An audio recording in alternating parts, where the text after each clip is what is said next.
coming your way. But now it gives me great pleasure to welcome the team, Shabaka Kambon, Dr. Fergus, and Renee Francois. Let me say a very good evening to all you gentlemen and lady. Greetings and good evening, my brother Ray. Good evening to all the listeners on 91.1 FM Talk City, and of course, those listening to us on Facebook and YouTube. Welcome to another edition of Endeavor, the program where knowledge grows, the program of the Emancipation Support Committee of Trinidad and Tobago. This week, as you know, is the week that commemorates the spiritual Baptists of Trinidad and Tobago at the weekend precisely. And they are marking the 74th anniversary. They are commemorating that of the repeal of the Prohibition Ordinance of 1917. The repeal took place in March. The legislation was passed on the 30th day of March 1951 in the Legislative Council of Trinidad and Tobago.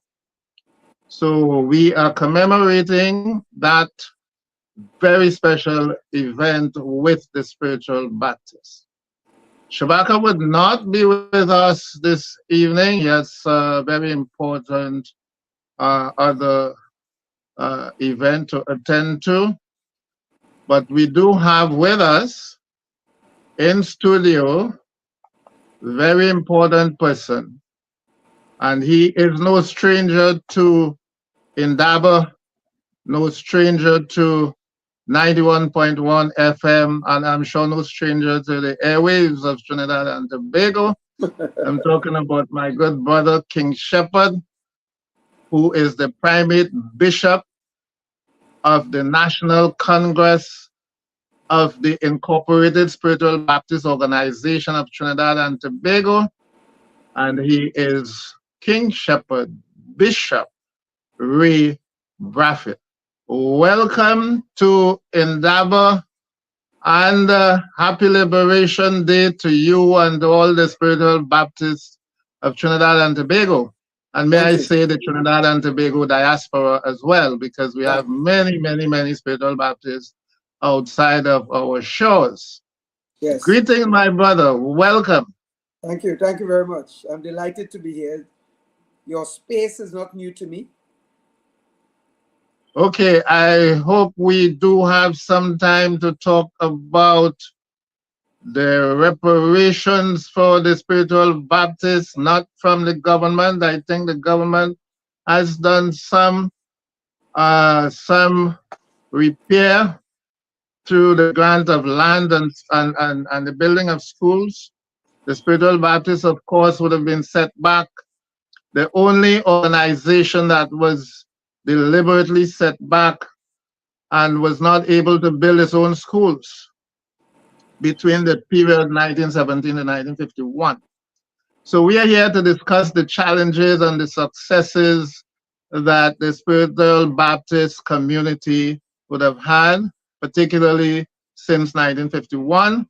But we are also going to talk about the Prohibition Ordinance in the context of reparations. We are in the era of reparations. Things are moving very fast with reparations all around the world. So I think it's very fitting that we do address the issue of reparations this evening. And now, for me, the spiritual Baptist religion was the most successful in terms of resisting Europeanized, what I call Europeanized missionary Christianity in all of the Americas. Of course, there are very successful models in Africa. Now, why European missionary Christianity? That religion, and I must include Europeanized, was the most powerful and the most successful vehicle for mental, psychological, and spiritual enslavement of African peoples. And in fact, all native peoples that embrace the European church model through, of course, the catechism, the missionary interpretation of the Bible, the deification of the European body through representation of Jesus, Mary, the saints, the prophets, and so on. As It you was, in fact, a white supremacist church and white supremacist theology that they try to force down the throats of all colonized people. And the spiritual Baptists were the most successful resistance. And of course, we are also talking about their domination in the leadership of the church as well, because although they would have converted native people, as they call them, they did not allow them to lead the church. So from 1917, when the Prohibition Ordinance was passed, to 1951, when it was repealed, many spiritual Baptists suffered at the hands of the police and the magistrates. But of course, there were heroes of that resistance, heroes of the struggle for repeal and the right of worship, the right of conscience. So let's start, Brother Ray, with the names of some of these peoples on whose shoulders the faith stand today. Let's try and remember these people so that we honor them.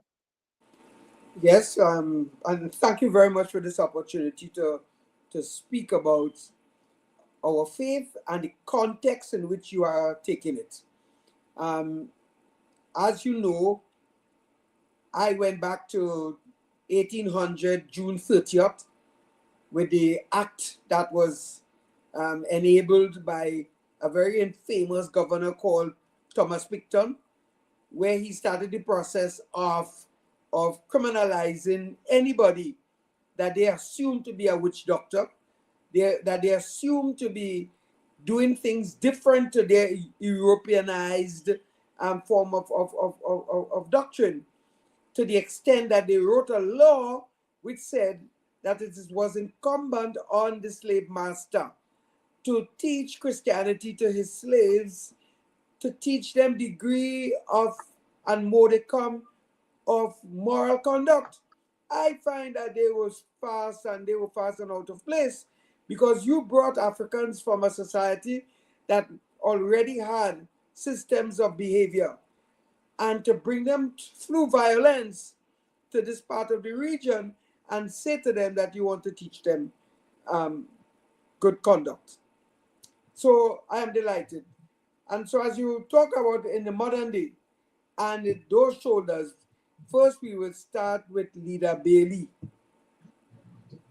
who was the first to be charged in the Shogunate magistracy under the Prohibition Ordinance. He plus 253 other people were charged subsequently under the ordinance. So that is the number one shoulder in modern era that we have as a name and as a marker for whose shoulders we stand on.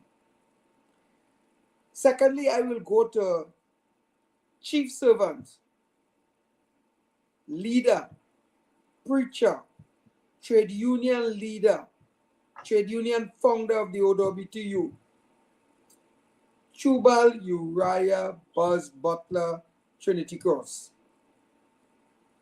He will be my second marker for shoulders upon which we stand. I do not feel that we give Butler enough credit for what he has done for the faith and for the people of Trinidad and Tobago in the oil industry. I don't think we have given him enough credit. And part of that not giving him the credit has been because of the lingering stigmatization of the faith over the years. Are you with me? Yes, indeed. Right. So a lot of our people don't know that Butler was imprisoned. His second imprisonment was for the whole of the duration of the Second World War, because the colonizers felt that he was powerful enough to move our people to not to support the war. Trinidad had two vital points.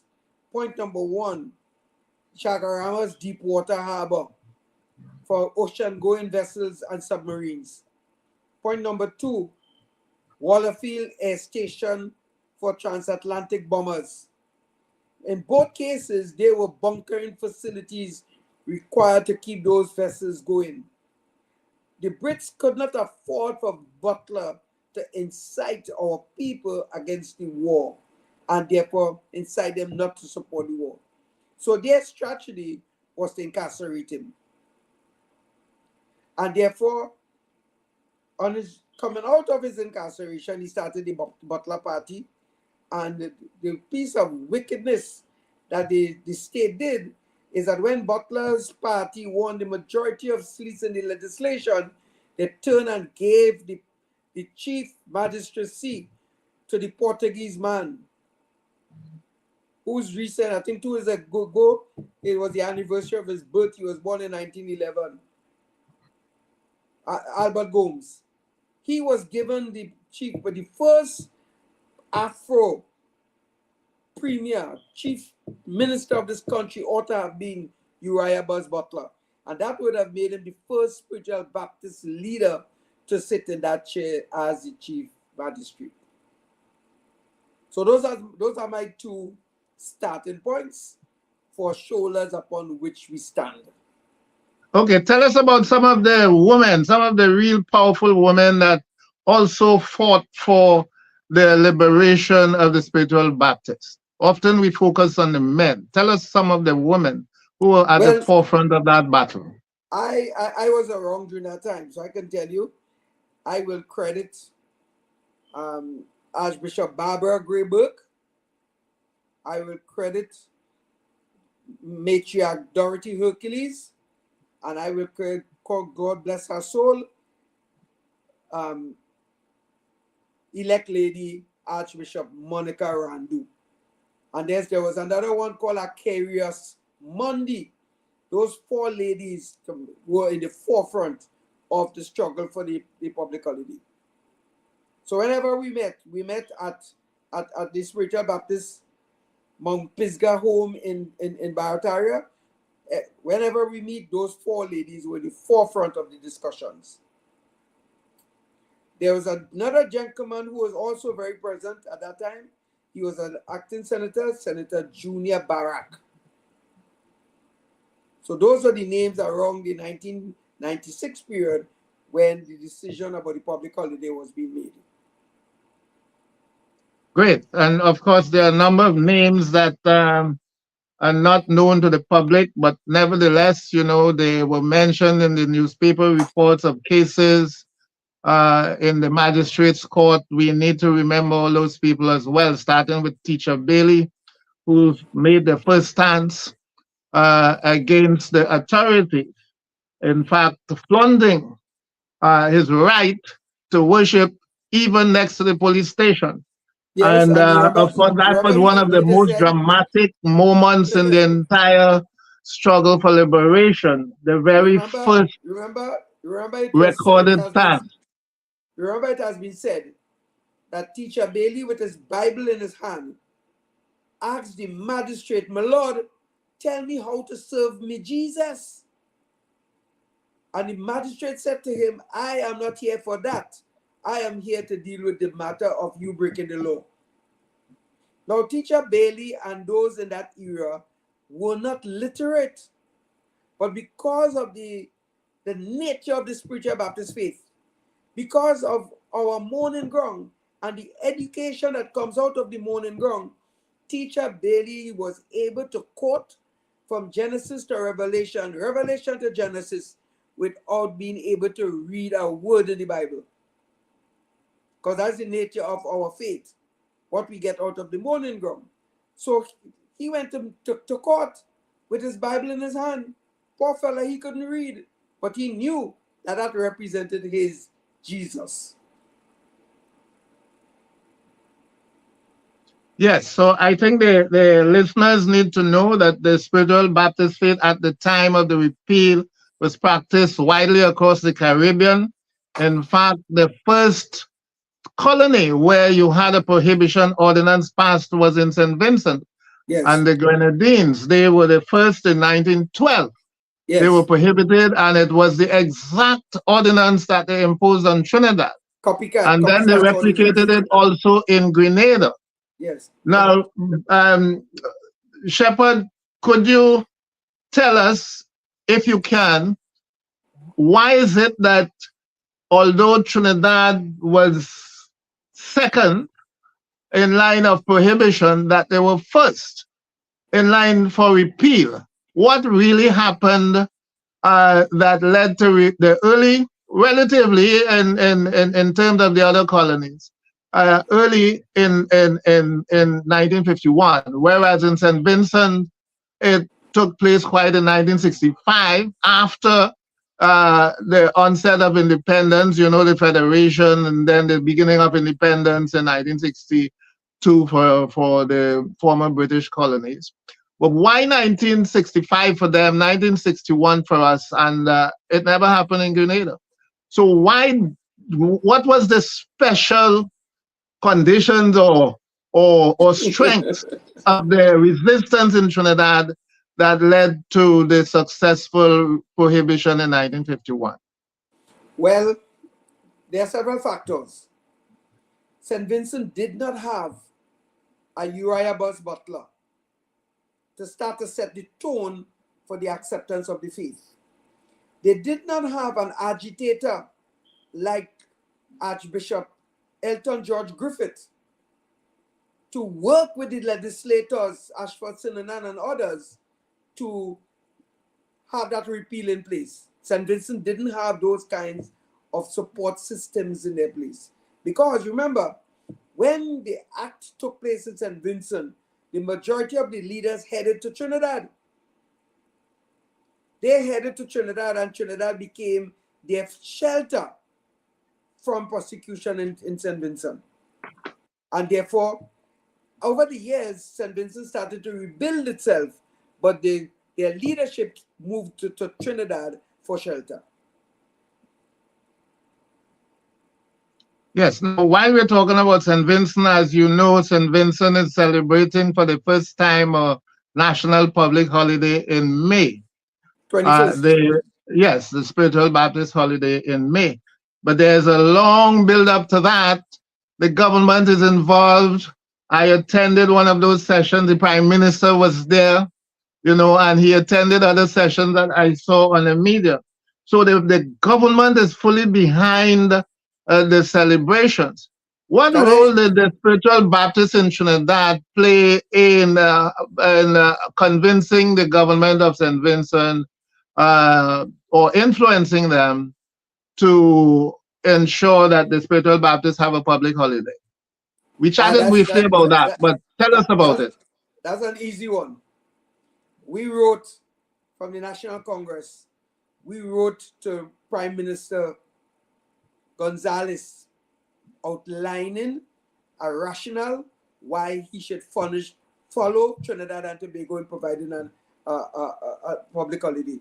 We outline in it the history of the both islands, St. Vincent and Grenada, and the Prohibition Ordinance, and the effect of a public holiday in Trinidad for the psychological advantage of our people here in Trinidad. We wrote him. I received a personal phone call from him, indicated that he got the letter and he will be guided accordingly. And he took action. He called me subsequently and said, I am going to Parliament tomorrow with the act to provide the holiday. So that is how it occurred. We made a direct intervention on behalf of through our main person in St. Vincent for years has been Archbishop Johnny Jones, who is a friend of the Prime Minister. So because of Archbishop Johnny Jones, we have been prodding to get this holiday for them, and we are happy that this has happened. Grenada. Now, what about Grenada? What about Grenada? Would you be pressing for a formal repeal of the prohibition ordinance and also recognition by the government of the Spiritual Baptists in terms of a public holiday or some other form of recognition? Are you pressing the government of Grenada, or will you be pressing the government? The answer is yes. And I have been making overtures to have a direct one-to-one with the Prime Minister of Grenada to start the conversation about it. And once that happens, we'll do a formal letter signed by our patriarch requesting that Grenada considers. But our approach will be to have a conversation with him first before the formal letter. Okay, now, you know my position on the prohibition ordinance.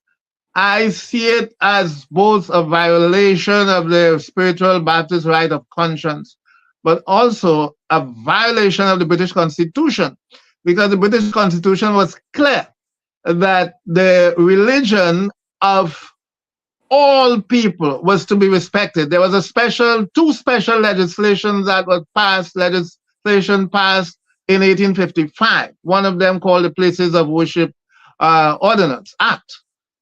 And the other one, the Freedom of Religious Act. Under those two acts, it was clearly stated that no subject of the British Empire could be subjected to prohibition of their faith. It was very, very clearly stated. And against that prohibition, in fact, it was also, all governors were also ordered to submit any proposal they had in mind to regulate religion first to the colonial office before taking it to the legislature. Yes. The act that was passed in St. Vincent 1912 circumvented that directive and got the sanction of the government. It was heavily criticized in the colonial office. Yes. Because that one was passed and because it was wartime, the Trinidad Ordinance was passed very easily. But it was still a violation of British Constitution. I have called publicly for reparation for the spiritual Baptists. I believe the British government, that is, owes the people of the Caribbean, but particularly the spiritual Baptists, an apology first of all. Yes. And perhaps make an approach to discuss reparation for the spiritual Baptists. Professor. How do you feel about that? Professor, couple things. Firstly, I want to thank you for that research that you have done. You know what I always remember, Prof? When you were in England and you found those acts, you called me and said, Ray, Britain broke his own act, his own rule with those prohibition ordinances in the Caribbean. I remember that clearly. And secondly, so I want to compliment you for that research. Secondly, in that era, there was no difference between state and church. No difference. And therefore, the colonial government acted on behalf of the church. And therefore, it is incumbent on both the colonial government, then inheritance now, and the church to apologize. Very, very important. Now, when you say the church, all of the churches ganged up against the spiritual Baptists, all of them. I suspect you meant the Church of England. But yes, all of them openly called for the prohibition of the spiritual Baptists, every one of them. And particularly the mainstream ones we should deal with. The Methodist Church, and we need to call them out, the Roman Catholic Church, the Church of England, yes, and even those newcomers, a number of new churches had come to the Caribbean from the 1890s. All of them gave their support, but the leaders were the Methodists, the Roman Catholic, the Church of England. Yes, those three church organizations ought to apologize for the role that they played in prohibiting a fellow Christian body from the right to practice their faith. No, Professor. The Baptists missionary society who came into the region, came to Trinidad, went to Jamaica, went to India. Their mission was on behalf of the Anglican Church, the Church of England. And out of their work, coupled with the action of the Americans, ended up with Baptist organizations such as London Baptist, Fundamental Baptist, Independent Baptist, etc. Our people, by their mere intuition, felt that that was not what was meant for them and went against that mainstream. I rather liked what you said about our people being the only resistant force against the pressures of Europeanization of religion in this place. I rather like that. I love that. No, I didn't say the only one. I've been American Baptist, you know, I would have to apologize if I said that. I said the most successful one. All right, okay. Not the only one. Yes. Many Yes. others had pushed back. You had an Africanized Christian church, Baptist church, particularly in Jamaica, in Bahamas, in Trinidad, and they also, you know, did not incorporate all of the teachings and perspectives of the English Baptist church. So there too. But in terms of taking it to the ultimate limit, the spiritual Baptists were the most successful. I hear you on that. Because in Jamaica you also have the revivalists, and they have their own originally the Native Baptist Church. You know, George Lely founded the Baptist Church there in 1782. There was a pastor by the name of Amos, a Black American pastor that founded the church in Bahamas around the same time. And then when the Americans came, they founded the Baptist church in Trinidad. Yes. And as you rightly said, the British Baptists, the Baptist Missionary, BMS, Baptist Missionary Society, came afterwards. They came afterwards. In Trinidad, they came in 1843. In the 1830s. But I didn't call them as co-conspirators in the prohibition because they left Trinidad formally in 1892. Yes. And in St. Vincent, the first Baptists that were not Black Baptists came only in 1947, so they weren't around at all. That's why I left them out. Okay? Okay. If they were here, they may have supported the government, but we can't talk about that because they were not here. At the time, yes. Yes, they were not here. Formally, they were not here. They had left. Yes. So we are near the top of the hour, and I know you have to leave. So could you leave us with a message in terms of what activities are being planned for the weekend and where those venues are going to be and so on? Could you tell us how you are going to be celebrating the 74th anniversary? Okay, so in terms of celebration, as you know, we have our administrative complex, and we have a very large car park that is like our festival square. So that car park is where we do all our big celebrations, big Thanksgivings, and our liberation celebrations. So all our activities are centered here in Balmain, Couva, where I am right now. So tonight is the Women's Night. So service is going on right now with the women. That's being beamed live. Tomorrow, Thursday, that's the youths. During the day, Mylat will be here visiting to have a special on what it is the Spiritual Baptist is all about, because our community is divided up into 3 areas. One, we have an entrepreneurial village where Spiritual Baptists of different business inclines are selling different produce. We have our Spiritual Baptist village where anybody can come and have an indication of what it is the Spiritual Baptist is all about. And then we have our main center where we assemble for our services and lectures and seminars, etc.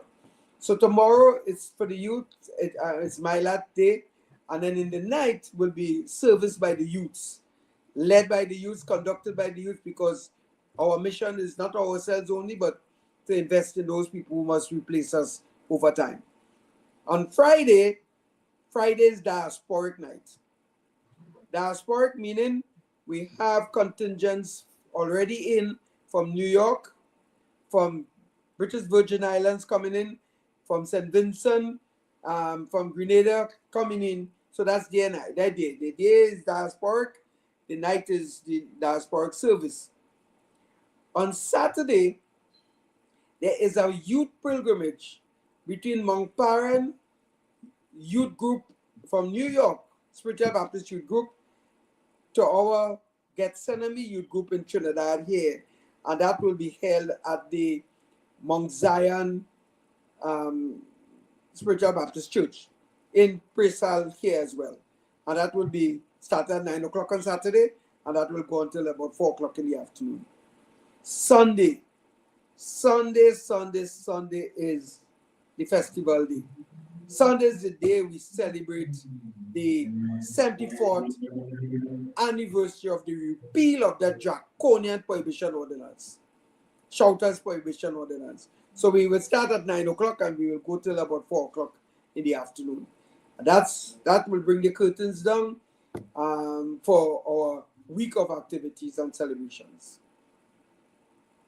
Okay, that's great. That's great. So lots of activities, and of course, what I want to perhaps close with is, as you mentioned, the youth activities. There's a perception that the Spiritual Baptists, the majority of members are in the upper age bracket. Could you speak to the youthful members of the faith? How strong is that? And in terms of the next generation, the success, the continuation of the faith relies on the young people in the church. So tell us a bit about how secure the future is in terms of young people carrying the mantle of the faith, and what opportunities do they enjoy in terms of leadership roles within the church?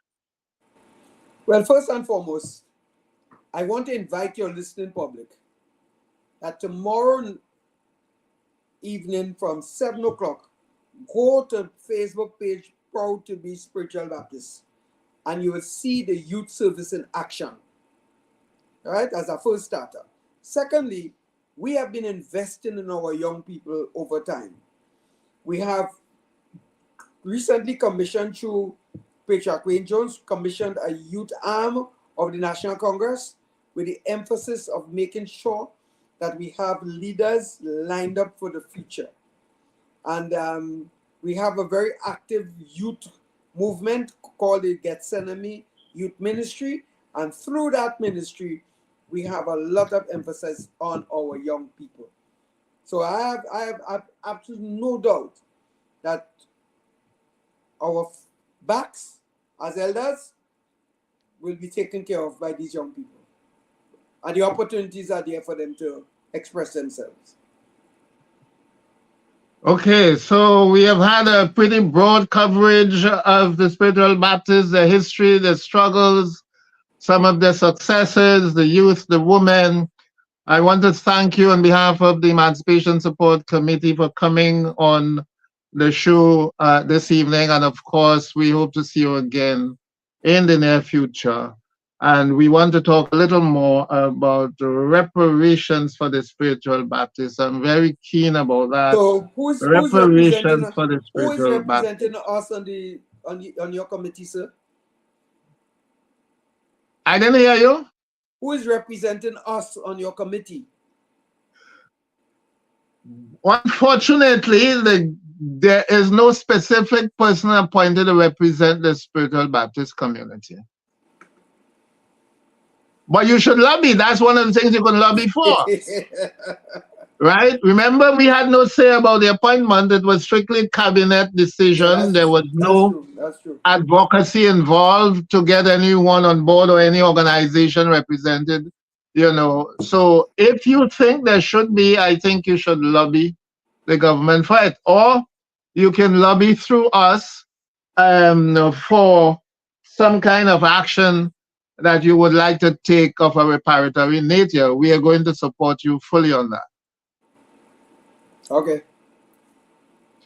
Thank you very Okay, much. so yes, okay, so thank you once again.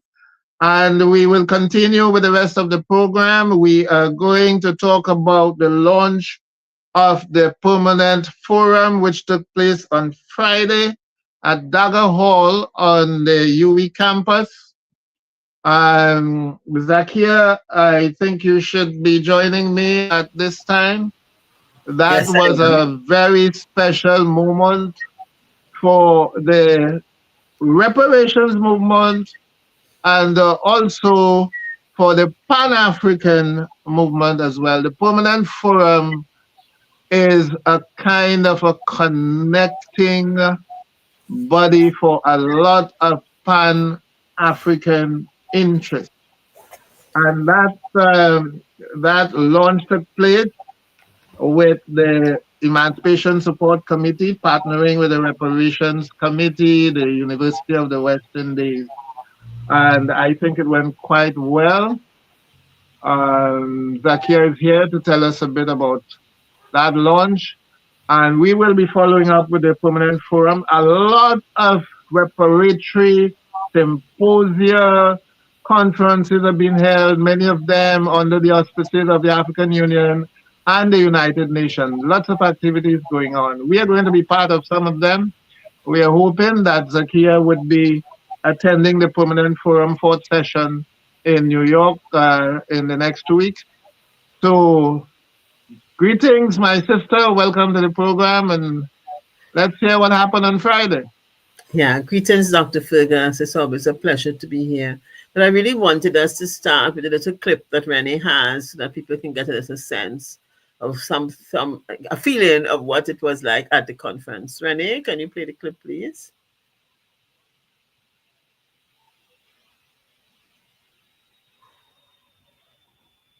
Emancipation Yes, so Support while Committee she of is Trinidad bringing and it up, Tobago, okay. in collaboration with the Trinidad and Tobago National Committee on Reparations, the Ministry of Foreign Affairs, and the University of the West Indies, St. Augustine, hosted the formal launch of the United Nations' Second International Decade for People of African Descent.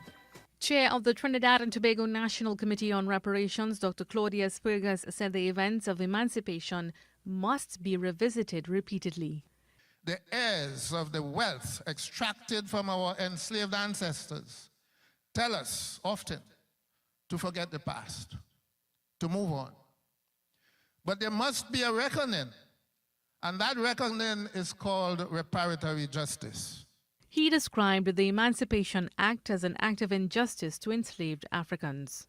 In sharp contrast to the payout of cash and labor to over 2,500 enslavers in Trinidad and Tobago, the government of Britain instructed the governors of both colonies to launch a scorched earth operation against the enslaved to ensure that when physical emancipation came, they would have no economic leg to stand on, except estate labor. The second decade continues with the theme of recognition, justice, and development. Who are the heirs of the blood wealth extracted from these two former colonies? Even before the end of slavery, there was a frenzied collection of compensation. That is compensation money by the enslaving class. Even young children collected their share. Some of the money was invested in other businesses, such as new cocoa estates and merchant houses. The Second International Decade for People of African Descent provides an opportunity to take concrete actions to confront the legacies of enslavement and colonialism, deliver reparatory justice, and secure the full human rights and freedom of people of African descent worldwide. Mahalia Joseph Wharton, TTT News.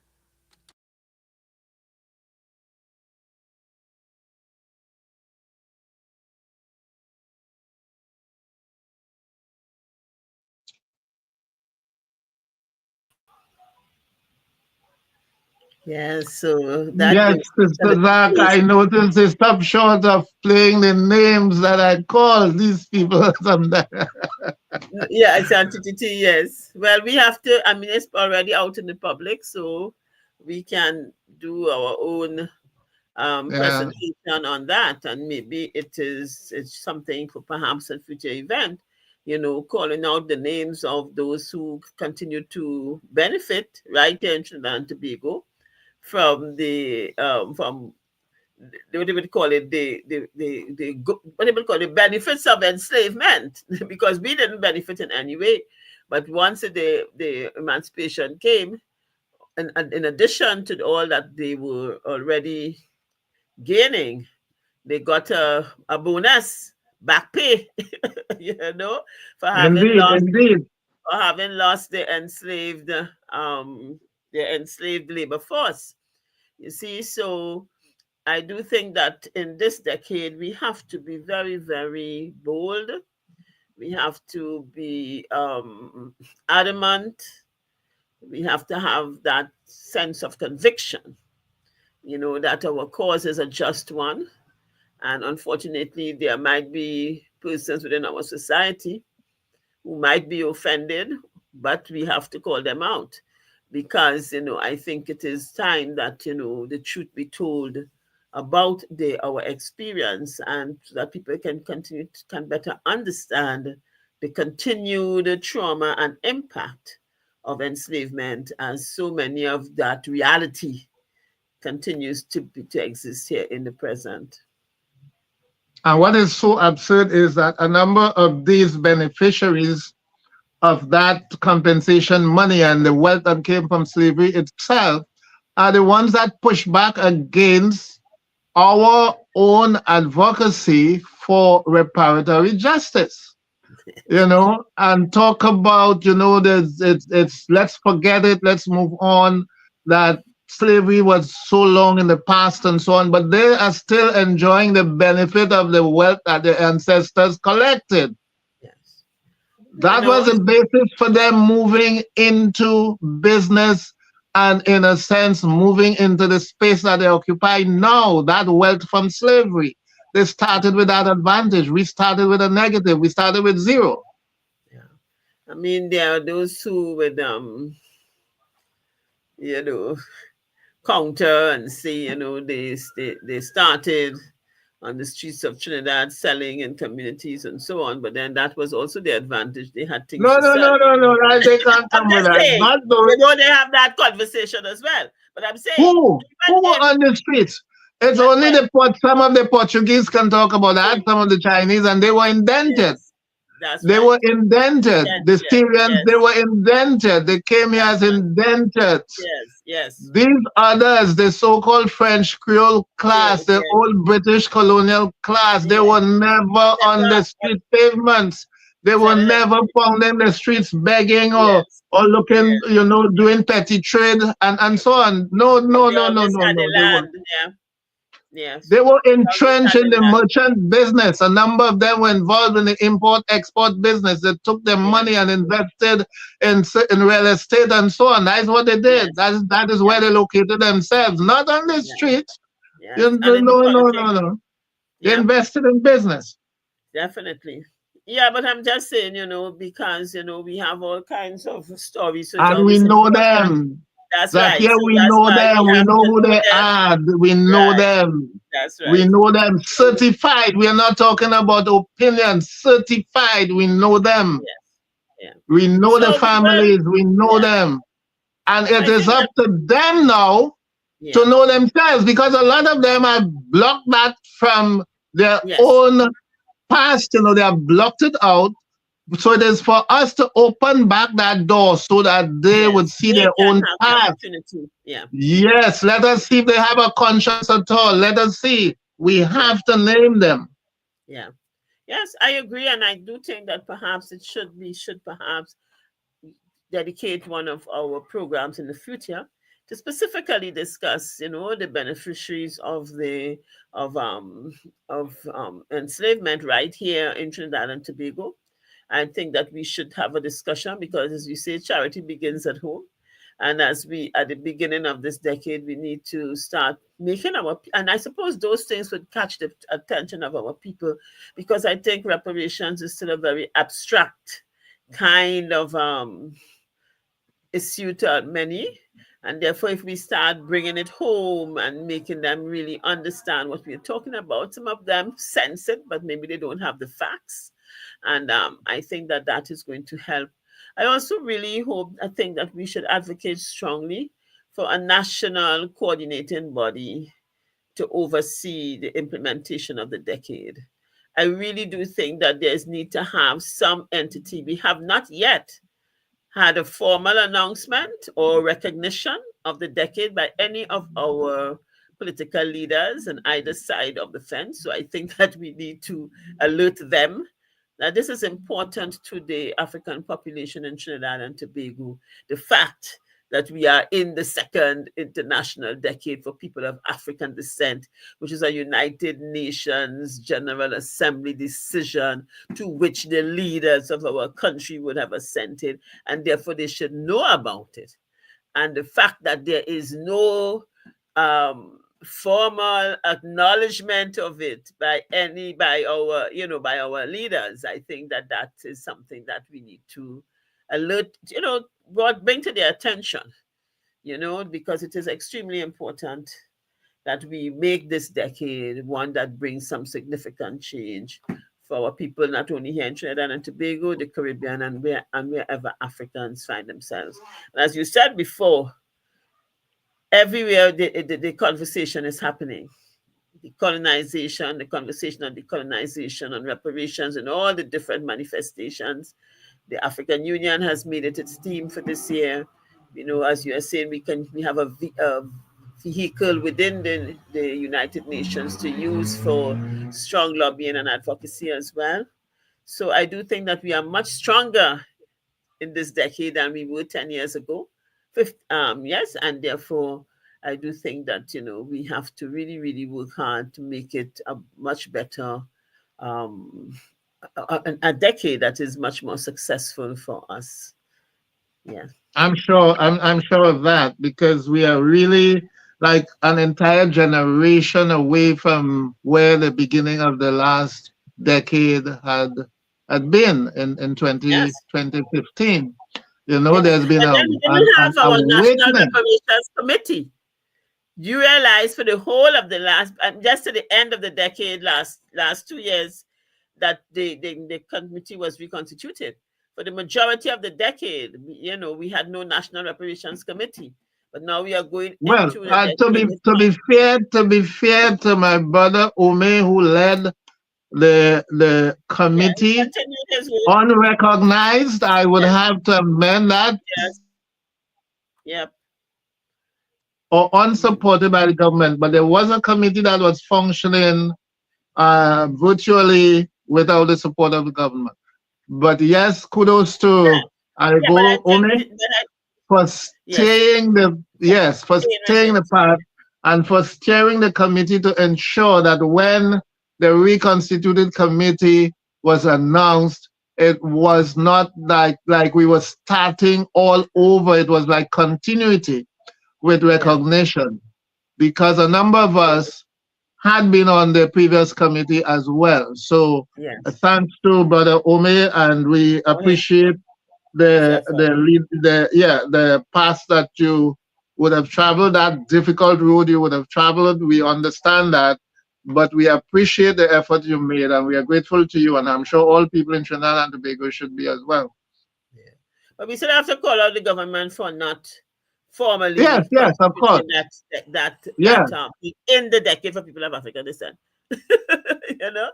So we are happy, and we were happy as well that in this new decade as well, we did get the full support of the Ministry of Foreign Affairs.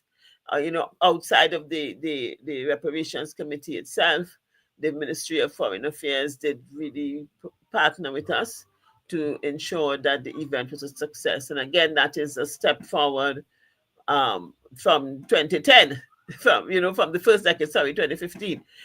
So we look forward to a more successful an eventful 10 years, because, we really have to do some work to better the lives and to attend to the well-being of our African children. I just came Yes, to it's all part of the awakening. Governments have to awaken too. It's all part of the awakening. And as you said, Yeah, we're definitely. grateful to have a very supportive ministry, a very supportive minister Yeah, of foreign affairs as well. So could we bring up the Africa report if we want to have it sure. completed by Yes, 9 o'clock?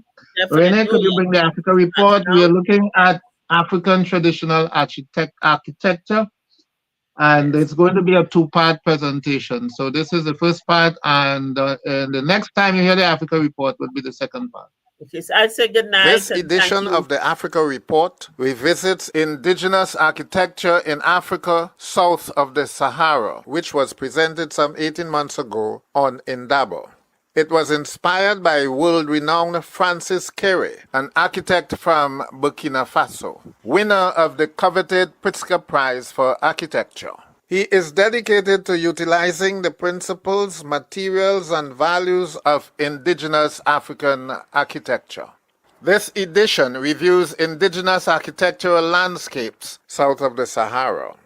The expression sub-Saharan Africa is a racist term that I use sparingly. The expression was never meant to include Ethiopia, which is also sub-Sahara or south of the Sahara. In fact, Ethiopia lies on the same latitude as Nigeria, northern Togo, Guinea, and yes, Trinidad and Tobago. European historians and geographers excluded Ethiopia from sub-Sahara to underscore the racist trope that sub-Saharan Africans had no indigenous architecture, no religion, no government, no inventions, and nothing that qualified as civilization, as understood by European racist scholars of the latter 19th century. To Europeans, architecture was art, the art of designing and constructing buildings using stone as the main material. For them, architecture did not exist if stone was not used. Contrary to European falsehoods, Africans south of the Sahara, excluding Ethiopia, did build magnificent stone structures that required advanced scientific and mathematical knowledge for their construction. We must also reject the racist presumption that stone is a necessary component to qualify a building as architectural. This topic is important because one of the ways that imperialists colonized conquered lands even to this day is by imposing their architecture on the landscape.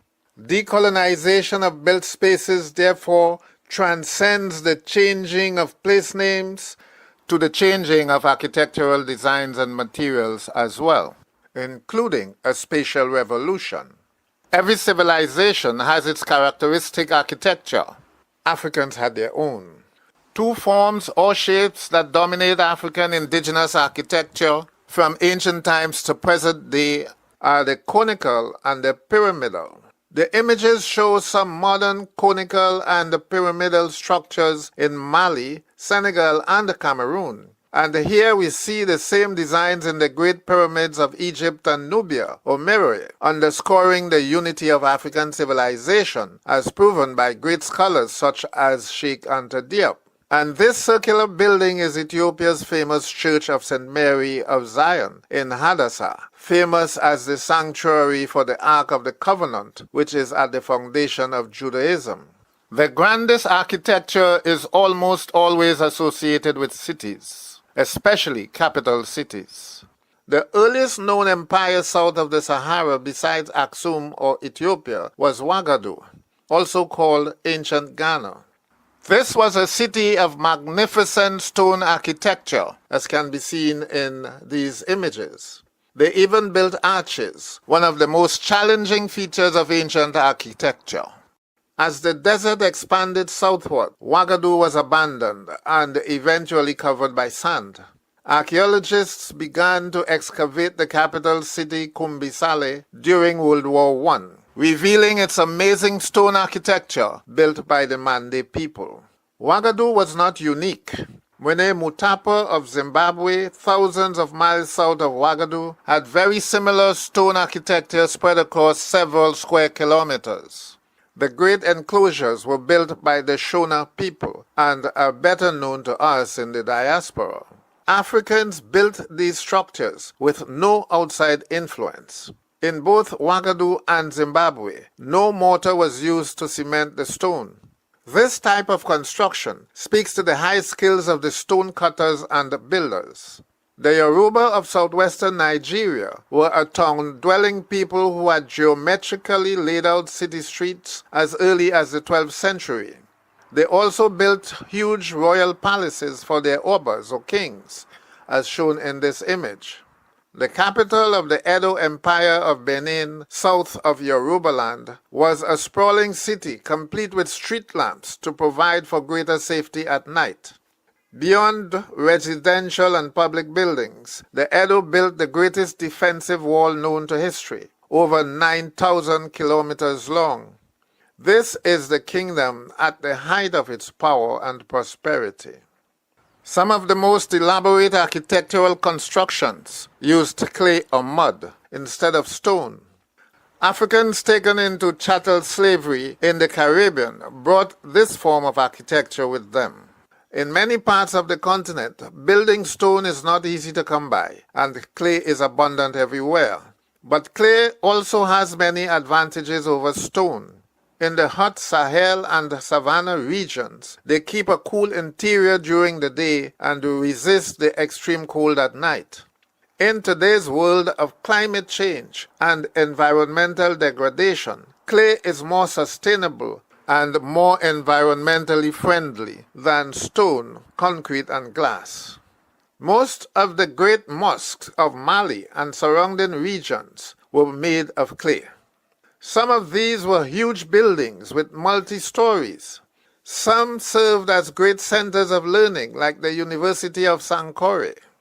The stakes that stick out from the walls are not for decoration or reinforcement.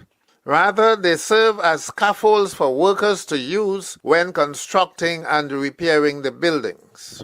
We will conclude this edition of the Africa Report with these images. These are the characteristic African round, conical, and pyramidal forms which could be found from Ethiopia to South Africa. In Guinea, the great Denguiraye Mosque was covered by woven thatch, making a dome that looked like the step pyramid of Kemet. Woven grass roofs are also common in southern Africa. Many have no windows, but they are not dark inside, or stuffy, or hot. Pay attention to the vent at the very top of the structures. This single vent allows light to enter and regulates the heat of the interior day and night. Some people presume that this is the original idea for air conditioning of modern buildings, but it may also be that fewer windows or no window means less opportunities for mosquitoes and other deadly insects to enter. Many international hoteliers send their architects to rural African communities to copy, some would say steal, traditional architectural styles and indigenous knowledge, and incorporate them into their hotel designs, with no credit to the people they stole from. There is great potential for African indigenous architecture, and many African architects have also been incorporating them into modern construction. More of that in the next edition of the Africa Report.